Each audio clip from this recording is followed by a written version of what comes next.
নমস্কার বন্ধুরা, আজকে আমি এই ময়দা মাখিয়ে নিয়েছি। এটা দিয়ে কিন্তু লুচি হবে না, পরোটাও হবে না, বা মানে কচুরিও হবে না। এটা দিয়ে একটা স্পেশাল রান্না হবে। তার জন্য এখানে পেঁয়াজ, আদা, রসুন বড় করে কেটে নিয়েছি, আর আলু কেটে নিয়েছি, কাঁচা লঙ্কা নিয়েছি, আর এখানে শাপলা দিয়ে আমি শাপলার ভর্তা করব আর শাপলার বড়া করব। এই যে এটা হচ্ছে শাপলা দিয়ে ভর্তা করব, যেগুলো সরু সরু, আর যেটা মোটা দেখলেন সেটা হচ্ছে বড়া করব। আর যে শাপলাটা দিয়ে আমি ভর্তা করব তার জন্য পেঁয়াজ, রসুন আর কাঁচা লঙ্কা নিয়ে নিয়েছি। তো এই ময়দা দিয়ে যে স্পেশাল রান্নাটা হবে তার জন্য প্রথমে ময়দাটাকে আমি নুন দিয়ে মাখিয়ে নিয়েছি, আর কিচ্ছু দিইনি। এইবার আমি ওই মণ্ডটা যে ডোটা, সেই ডোটাকে মানে পুরো ডো পর্যন্ত জল দিয়ে ডুবিয়ে রাখতে হবে কিছুক্ষণের জন্য। তারপরে কিছুক্ষণের জন্য ভিজিয়ে রেখেছি এটা। তারপরে আমি এটা আস্তে আস্তে জল থেকে নিংড়ে নেব। এইটা এখন আমি যে শাপলাটা করছি সেটা নুন দিয়ে ভালো করে সেদ্ধ করে নিচ্ছি। একটু সেদ্ধ করে নেব, জল দিয়ে না, সেটা নুন দিয়ে, কারণ শাপলা জল জাতীয় জিনিস তো, জলটা বের করে দেব। আর এইখানে এই যে আমি মণ্ডটা থেকে এই জল দিয়ে ধুয়ে ধুয়ে জলগুলোকে, সাদা জলগুলোকে বের করে দিচ্ছি। তাতে কী হবে, ময়দার যে স্লিপারি ভাবটা এটাকে কাটিয়ে নিতে হবে। প্রত্যেকবার জল চেঞ্জ করে করে আমি অনেকবার জল চেঞ্জ করে করে এটাকে নিয়েছি, ময়দার মণ্ডটাকে, আর এরভাবে ছোট ছোট টুকরো করে নিয়েছি। এইবার আমি কড়াইতে সাদা তেল গরম করে দিয়েছি।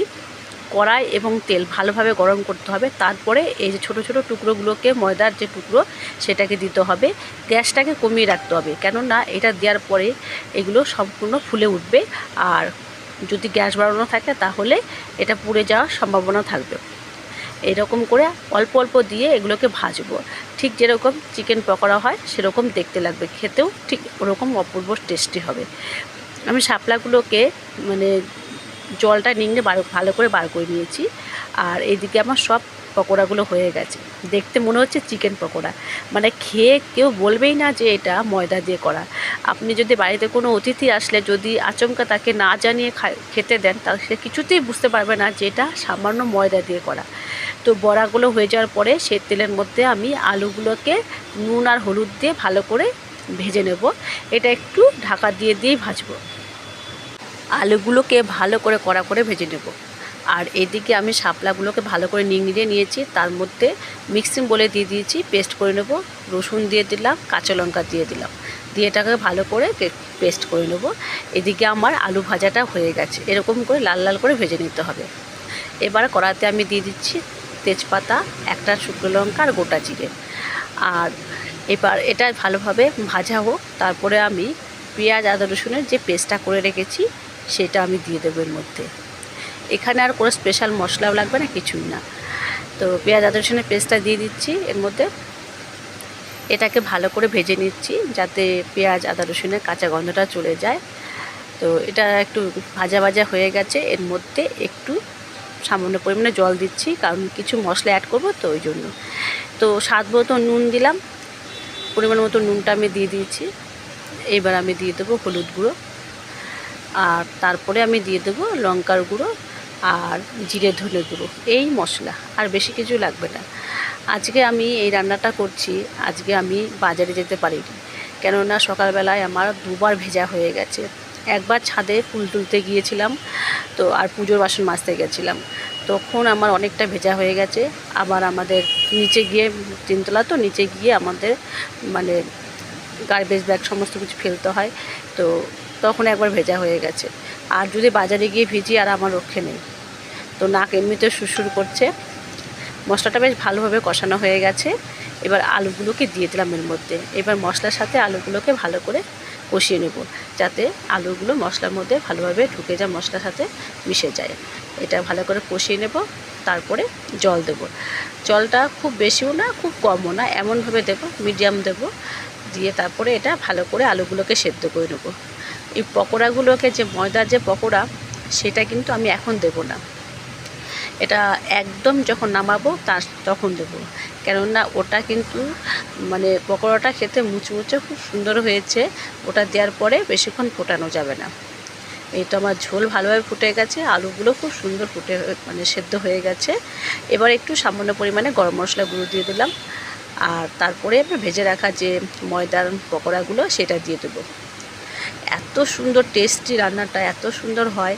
আপনারা একবার হলেও এটা বাড়িতে বানিয়ে খাবেন, বা কেউ কোনো অতিথি আসবে তার আগে এটাকে বাড়িতে বানিয়ে রাখবেন, তারপর তাকে দেবেন।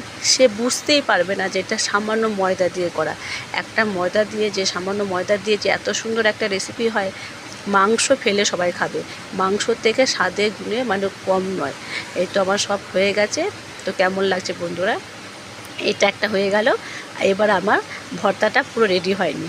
শাপলার ভর্তাটা রেডি করব। কড়াতে সর্ষের তেল দিয়ে দিয়েছি, তেল গরম হয়ে গেছে, কালো জিরে ফোড়ন দিলাম, তো আর চেরা কাঁচা লঙ্কা দেবো, আর একটা শুকনো লঙ্কা দেবো ফোড়নে।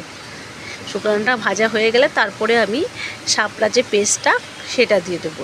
একটু নুন দিয়ে দিচ্ছি, স্বাদ মতো যে নুনটা লাগবে সেই নুনটাও দিয়ে দিচ্ছি। আর শুকনো লঙ্কাটাও একটু ভেজে নিয়েছি। পেঁয়াজ কুচি দিলাম, একটু পেঁয়াজ কুচি লাগবে, খেতে ভালো লাগবে। আপনারা বাড়িতেও কোনো দিনও এইভাবে শাপলা করে খাবেন, অসাধারণ খেতে হয়। গরম ভাত দিয়ে ভাবাই যাবে না যে এত সুন্দর একটা রান্না, খুব ভালো, এত টেস্টি কি বলবো আপনাদেরকে, বলে বোঝানো যাবে না।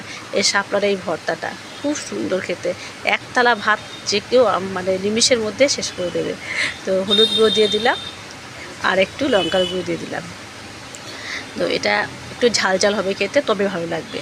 এবার ভালো করে এটাকে কষাতে হবে। এটা মানে একটুকু জল ভাব থাকবে না কড়াতে, চিটচিটে ভাবও থাকবে না একদম। আর স্বাদের জন্য একটু নুন মানে চিনি দিলাম, তাহলে খেতে ভালো লাগবে। চিনিটা দিয়ে ভালো করে এটাকে নাড়াচাড়া করে নেব, যতক্ষণ পর্যন্ত দেখব যে জলটা একদম শুকিয়ে গেছে, ততক্ষণ পর্যন্ত এটাকে নাড়তে থাকবো। দেখতে ঠিক কচু শাকের মতন লাগছে দেখতে, খেতে কিন্তু অসাধারণ। তো আমার শাপলাটা অনেকটা হয়ে গেছে, এই দেখুন একদম জল নেই, একদম টাইট হয়ে গেছে। এইবার নামিয়ে নিলাম। এটা দারুণ সুন্দর একটা গন্ধ বেরিয়ে গেছে। দুটো রান্নায় হয়ে গেল। আরেকটা রান্না করব, বলেছিলাম না আপনাদেরকে, শাপলার একটা বড়া করব। তো আমি এখানে কতগুলো টুথপিক নিয়েছি। এবার শাপলাগুলোকে এক এক করে গেঁথে নেব, সুন্দর করে করে সাজিয়ে নিচ্ছি পরপর, বা একটা একটা করেও নিলেও হয়, তাতেও গাঁথা যাবে। এইভাবে কাঠি দিয়ে একটা পাশ গেঁথে নিলেই হবে। এই ঠিক এইভাবে আমি গেঁথে নিচ্ছি, এইরকমভাবে। ঠিক আছে, এই যে আমার একটা রেডি হয়ে গেল। এর মধ্যে আরেকটা যাবে, আরেকটা ডাটা যাবে, শাপলা ডাটাটা। এইটা ঠিক এরকম একটা রেডি হয়ে যাচ্ছে। এটা চালের গুঁড়ো ব্যাটারে বা চালের গুঁড়োতে করলেই ভালো লাগবে, খেতে মুচমুচে হবে, ভালো লাগবে। বর্ষাকাল, বৃষ্টির দিন, তো এরকম ভাজাভুজি খেতে বেশ ভালোই লাগে। তো এবার আমি একটা একটা করে দেখাচ্ছি আপনাদেরকে, এরকমভাবে একটা একটা করে গেঁথে নিলেও হবে। এই যে এইভাবে আমি গেঁথে নিচ্ছি, ঠিক এইভাবে একটা একটা করে গেঁথে নিচ্ছি। অনেকগুলোই হবে, বেশ কটা ডাটা রেখে দিয়েছিলাম বড় সাইজ দেখে আর মোটা দেখে। এগুলো মানে এই বড়াটা করতে গেলে একটু মোটা আর বড় লম্বা হলে খুব ভালো হয়, বড়াগুলো দেখতে সুন্দর হয়, বেশ ভালো হয় এরকম। ঠিক আছে, আমি এরভাবে সবগুলো করে নিচ্ছি। এই যে অনেকগুলো হয়ে গেছে, এতগুলো ভাজবো না আজকে। তো এবার আমি চালের গুঁড়ো দিয়ে আর ময়দা দিয়ে একটা ব্যাটার করে নিয়েছি, সেটার মধ্যে ডুবে ডুবে ভাজবো। ঠিক এরকমভাবে থোকা থোকা হিসাবে ভাজবো, থোকা থোকা করেই ভাজবো এগুলোকে। এই যে ব্যাটারের মধ্যে উল্টে পাল্টে নিয়েছি, আর ওদিকে আমি কড়াতে সাদা তেল ভালোভাবে গরম করে নিয়েছি। এটা ব্যাটারের মধ্যে ভালোভাবে মাখিয়ে নেব, দিয়ে এটাকে ভাজবো। বেশি দেওয়া যাবে না কড়াতে, কেননা সাইজটা বড় দেখতে পেয়েছেন তো, খেতে কিন্তু খুব ভালো লাগবে। এত সুন্দর হয় দেখুন, লাল লাল করে কুড়মুড়ে, দারুণ খেতে হবে। আপনারা বাড়িতে এইভাবে বানিয়ে খাবেন। হ্যাঁ, ঠিক আছে। তো কেমন লাগলো বন্ধুরা? যদি ভালো লেগে থাকে তাহলে অবশ্যই একটা লাইক করবেন, আর শেয়ার করে দেবেন, আর কমেন্টস করবেন। ঠিক আছে, আপনারা ভালো থাকবেন, সুস্থ থাকবেন, সাবধানে থাকবেন, আর ভালো লাগলে পাশে থাকবেন। ঠিক আছে, এটা কাঠিটা ফেলে দিয়েও আপনারা খেতে পারবেন। আপনারা কিন্তু বাড়িতে বানিয়ে এভাবে খাবেন, ভালো লাগে বেশ খেতে। আমি ভেঙে দেখালাম।